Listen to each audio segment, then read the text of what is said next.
What's up, y'all? It's your girl T, one half of Cup of Conversation, where we have conversations worth having and get into this, get to know me, get into my business a little bit.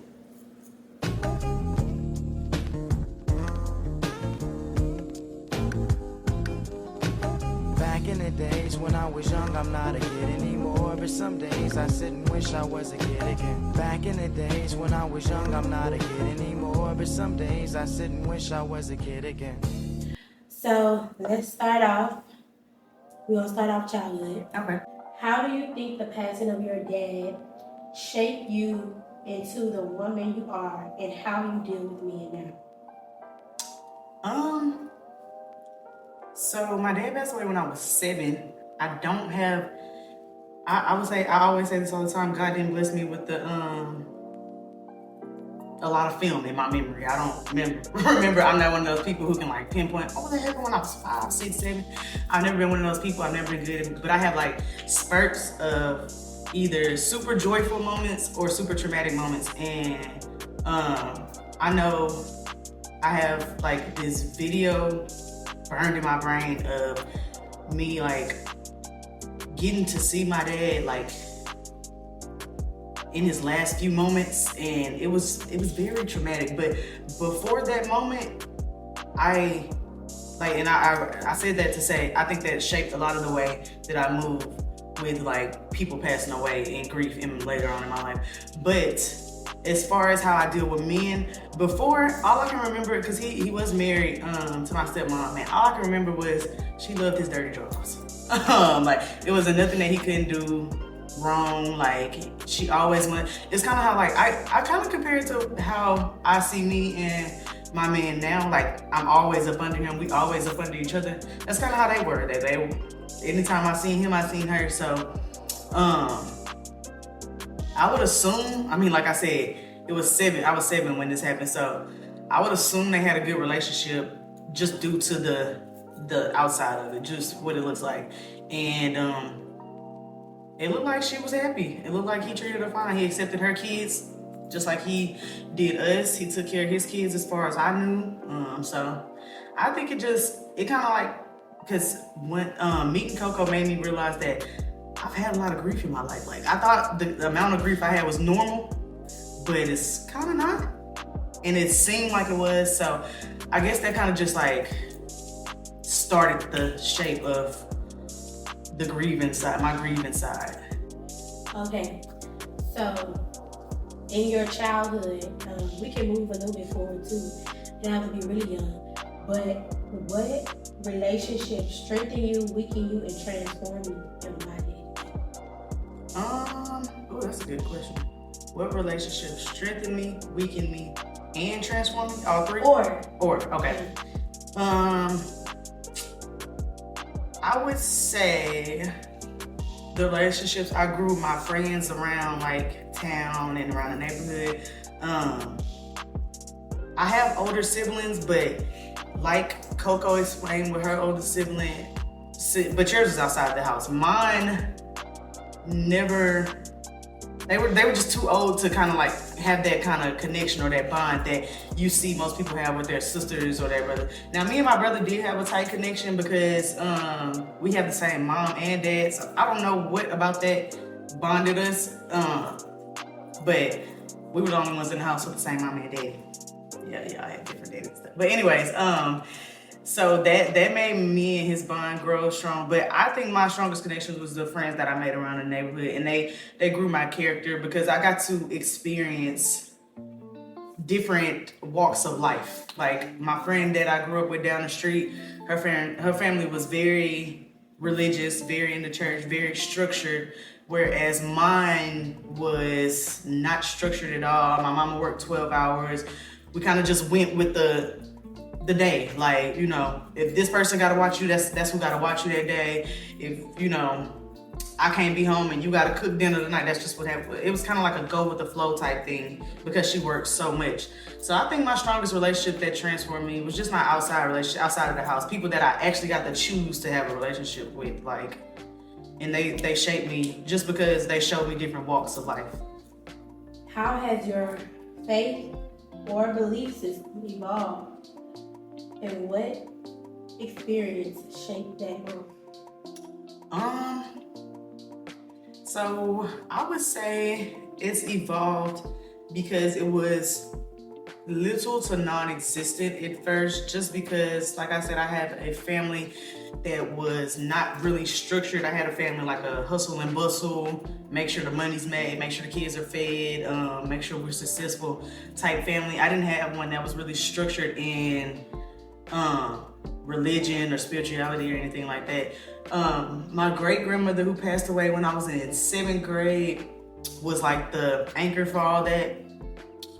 Everything religions or my belief base. So I knew I was based in God, in Christ. I knew, because that's where she started us at. But she didn't have us in church every, like some people, grandma would have them in church Monday, Wednesday, Sunday. She kind of put it on us, but she didn't force it on us. Like, if she seemed like it was something that she just kind of had to drag us to, then we'll just go on Sundays. But she would be there Wednesdays, Mondays, whatever day she could help. So that kind of like just nudged me a little bit to let me know, hey, this is who you should be following. This is who you should be believing in. This is what you should think about life, and this is your outlook should be like this. But a big, I want to say a big change just came within the last year, meeting Coco and just seeing somebody around my age that was into church and loud about it. Because I know a lot of my classmates are very big in church, but when I say at school, you can tell that, like, nobody knew that. So the people that I chose, like even my friend from down the street, my best friend, her mama had her in church Wednesday, Sunday, whatever the case it may be. But when she was with us, she was with us. So it nobody ever reflected that from me. And like I previously said, some of my outside relationships structured like, the way I thought about certain things. So I always thought at the beginning that the church thing was just like just what you do on Sunday, but you do your thing every other day of the week, as long as you're going, you good, type thing. So I think that starting to have those kind of realizations last year and even the year before in 2023, because I think that's when we met, or 2022, whatever it was. That's when I started having those realizations, like, oh, you can be an adult, you can still be cool, you can still be successful, you can, still be fun, even being anchored in your religion or your purpose or whatever you feel like is for you. So I think that's kind of where my biggest transformation came, is just knowing. Because if you don't know, you don't know. Like, all I was shown at first was church was Sunday. Everybody else pull out the parking lot, smoking their blunts, drinking their liquor. Everybody go on about doing what they want to do with life. But now that I'm older and I understand better, and I'm glad I kind of learned later on in life, because who knows if I would have accepted it or rebelled more against it. Because even today, I have a lot of questions. I have so many questions, honestly. I ask myself, like, are these God burdening questions? Like, he just want me to know the truth? Or is somebody trying to make me doubt for real? Like where's all these questions coming from? So I think that I think I'm on the right side of it, but that was one of my biggest transformations. Do you care if I add something to that? Go ahead. Yeah.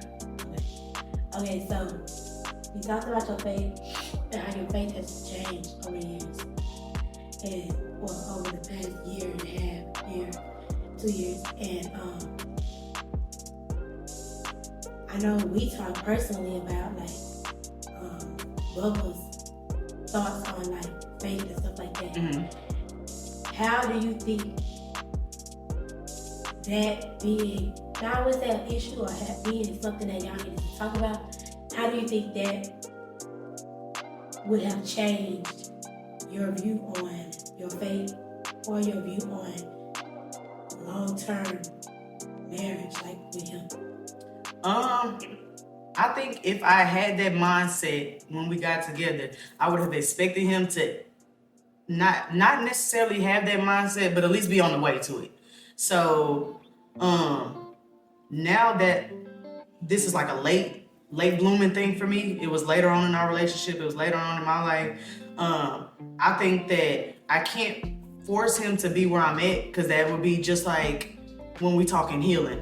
Like, I can't force nobody to go dig up their childhood traumas and address them if that's what I'm doing. So I think I just look at it as everything is 2020 in hindsight. Like, you see everything clearer now. So in hindsight, of course, that's how I would have liked it to be. And, us being on the same page, us. And I was just saying this the other day when I was watching, I watched that 680, the battalion movie with the ladies in the army. Y'all know what I'm talking about. And I was just saying, man, I wish I lived in them times where the girl was kind of scared of her mama and she didn't want to, hug the man in front. Like, they were just courting. It was like a courtship. Like, he just was really into her. Like, I really wish I lived in them times, because I really appreciate the art of everybody just not sleeping with everybody, having their own kind of build up to something, and not just throw yourself in relationships or, just because I like him. Like, you gotta know he like you. You gotta know he put in that effort, that time, and vice versa. Like, you gotta know she like you. You gotta know she's putting in that same kind of interest in you. Like, so I wish that we were in those times. Like I said, hindsight is 2020. I just appreciate the fact that he is growing with me and not staying stagnant, whether it's a few steps behind me, or if I'm a few steps behind him, because like I said, he had to make me go to church a couple weeks ago. Like, we got time, baby, we got time. So, like I said, at the beginning, neither one of us was thinking about that at all. We weren't thinking about marriage, we weren't thinking about asking each other, what's your religion, what's your faith look like, what does that look like for you in the long run? But now that we are in that space, I'm just glad we are aligned and it's coming together, because a lot of people could grow apart in seasons like that. Okay. You talked about sleeping with certain people, having somebody that you really court and this and that. Mm-hmm. So with your past relationship, you spoke about this before on the podcast. How do you think your own personal insecurities play a role in how you view relationships, how you view friendship, partnerships, all of it, and what effect did it have on you? So up front and from the forefront, I didn't think I had an insecurity issue. Being the Leo that I am, I was always confident. I've never had, I had friends that we would be at the football game or something and they don't want to walk in front of this crowd by themselves. Like, that's the kind of insecurities he's talking about. So just like we mentioned earlier in the year, sometimes it feel like you're doing better just because you ain't as low as the people around you or the people you comparing yourself to. That's how it was for me. I was around some really low, insecure people growing up, and I never had that issue. So I thought that I was straight. I'm like, shit, niggas like me, I like niggas, I can pick what I want. I don't have no problem standing up for myself with my friends.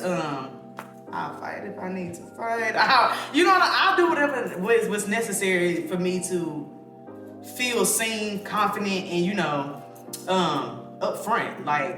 So I don't ever remember feeling not confident. But as I grew older and reflected, like I said previously, everything, hindsight is 2020. So after I reflected, and after I got into a good, healthy relationship, bro, it wasn't really a good, healthy relationship that made me reflect on that. It was really more so just the knowing better and doing better type thing. I'm seeing better. I'm like, oh, that's how niggas is treating girls. That was stupid of me. That was stupid of me to go along with. And then you think about, it's always, you look back and you be like, damn, he did this and I didn't see it. He did this and I didn't see it. He did that. I let a nigga, I talked about this on the podcast before, but I let a man trick me into a throuple, a polygamous type deal. And it wasn't because, I guess it can start with I didn't have that root in my spirituality, so I didn't know that it was no options to marriage. Marriage looks like this. That's it. It don't look like this, or it don't. It don't possibly look like that. It looked like this. This is what it looked like. So that was my number one. My number two was, I thought it was possible. I thought it was feasible. I'm thinking it's something like, maybe we can make this happen, you know, and it sound like a little better, you know, we got an extra person to help with this, that, and the third. I'm thinking maybe we can do this thing, you know, maybe. But as I start, like, even like me and the girl would sit down sometimes and just talk about all the how stupid we look sometimes. And I just was like, I'm sitting here talking to you about this, and it don't sound real until I say it out loud, obviously. So we need to keep on having these discussions so I can have my come to Jesus moment. I need my moment where I'm slapped upside the head with some reality, like. And sometimes it don't help you or it don't do nothing for you until you talking it out loud. So after umpteen times of me and her sitting down, like, yeah, he ain't shit. And this is what he's been doing. Oh, let's compare. What were you at in this time? See, because he told me that he was X, Y, and Z, and you were, like, it was just so stupid. I'm like, I'm cringy just thinking about it. Like, all the stuff we would, like, yo, for example, one time, let me tell you this one lie that was it was egregious. It was egregious, child. So we had a hurricane. Like, we stay in Texas, and I stay in I'm from Southeast Texas, where the hurricanes are pretty much the worst. So we had a hurricane, and at this point, he had an apartment that was our apartment, but we had broke up, and I moved out, and I moved back to my mama's house. So when we got back on good terms, I'd be back and forth over there. And we ain't even supposed to be. Like I said, we wasn't together at that point. So I would be back and forth from his apartment. And during this hurricane, I was at my mama's house. And it was getting bad. It was like about to flood, and all like cars was about to be underwater and all kind of stuff. And he called me and was just like, can I come to your mama's house? It's finna get bad over here. Can I come over there? Yada, yada, yada, blase, blase. I'm like, how you gonna get over here? Because, you know, you're gonna flood your truck trying to get over here. He made his way over there to my mama's house. Okay, so we sit in my mama's house for a little while, and now it starts getting bad by my mama's house, so we gonna have to evacuate and go to Louisiana. So he says, before we evacuate, let me run back to the house, to my apartment. So I said, all right, I'm gonna ride with you. I rode with him back to his apartment, and he ran in and came out. I didn't think nothing of it. Later on, when me and this girl adding this story, when me and this girl sit down, and we done already met, we together at this point, and we talking about all the dumb shit we done been through with him. She tells me, you know, and this nigga done left me at the apartment through a hurricane. I said, huh? She was like, yes, girl, I was at his apartment one time, and it was a bad flood. And he said he was finna go get some gas, and he left me in the apartment and never came back. The lights went off. She was like, and by the time I realized he wasn't coming back, the streets was flooded, so I couldn't drive home. She was like, I'm on the phone with my mama my daddy, trying to figure out back routes on how to get back to Houston because all the roads were flooded, and I had no way back. I'm like, damn, he was at my mama's house. He didn't go get no gas. That nigga left you. He left you in the flood. No lights, the water is rising, bitch. And we sitting here together with him. How amazing is that? Like, oh, the biggest idiots on this side of the planet had to be. I mean, just had to be. That was one of the many stories that we put together. Like, oh, where were you during this time? Oh, he was there. It was just so ignorant. So I think I just thought I had it all figured out. Really? I thought, you know, I got this, you know, especially coming from somewhere of being so confident and having the pick of the litter. I never thought nobody, especially a nigga, would do me that way. And I would let it happen. Like, not saying that I have never been cheated on or anything like that. I just thought I would never get that far into letting it happen. Like, I'm pretty much accepting the bullshit at this point. Like, red flag me up. So, I would say that my insecurities were unseen because I never knew they existed until I look back on them, and I'm like, that was pretty dumb. You have to be pretty stupid and low to even think that that was okay. So a lot of trying years figuring that out, y'all. But going into my 30s now, like I said, hindsight is 20/20. You know better, you do better. Now I'm with a nigga that loves my dirty drawers. Can't get enough of me. So. Okay. What specific event or moment shifted your perspective on what truly matters in life? Ooh. Shifted my perspective on what truly matters in life.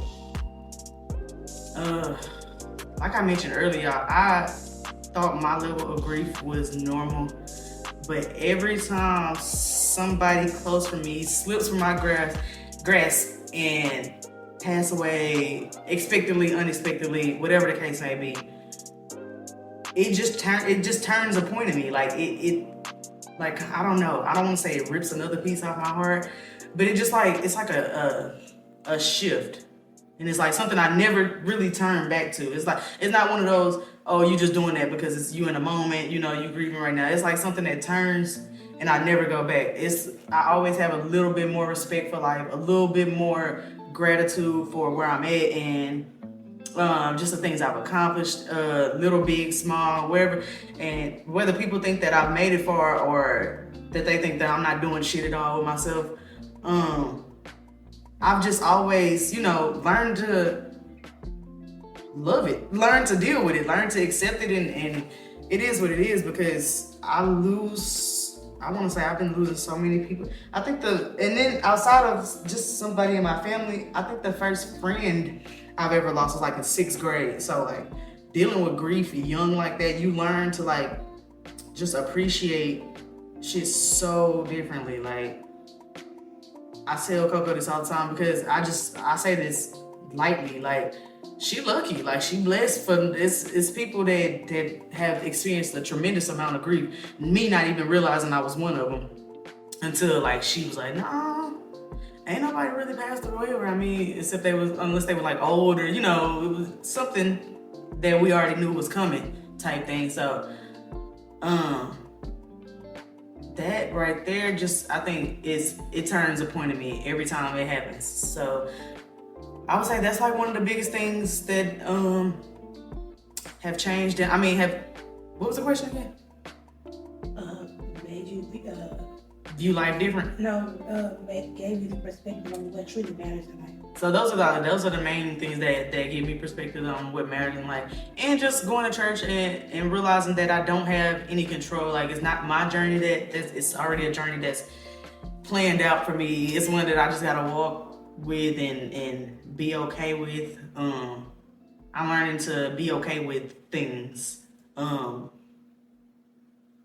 been vocal about, you know, trying to have a baby these last few years. So things can weigh on you heavy when you a woman and you think those thoughts, and a lot of mental health issues, a lot of doubting yourself, anxieties and things like that will take a toll on you. But I've just been learning to step into my faith with the help of my boyfriend and my co-host and just the people around me, to step into my faith and really just not worry so much, because I'm an overthinker, I'm a worrier, I'm always gonna worry. But I've been worrying a little less. Coco can tell you, I don't text her and be like, I'm about to be 20 minutes late, or where you at? I don't do that no more. I worry a lot less, you know, so that's what I think has changed me. Okay, I had one more question, but I think I'm gonna leave it at that. Okay. So do you have anything you want to leave them with?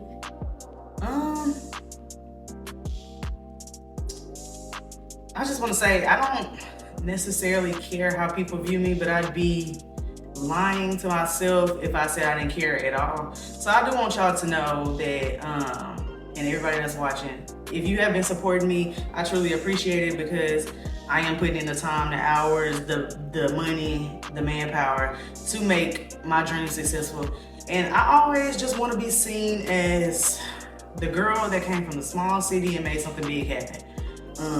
I always want to put on from the small place that I'm from. I wish they supported me the way I want to sit back and support them, but that's neither here nor there. I just know my day will come and y'all will be here to witness it. And it's going to be amazing. Trust me, because I'm putting in the time, the work, and the effort. So I hope y'all see me and see me good. Okay. Did you want to hear the other question? Yeah.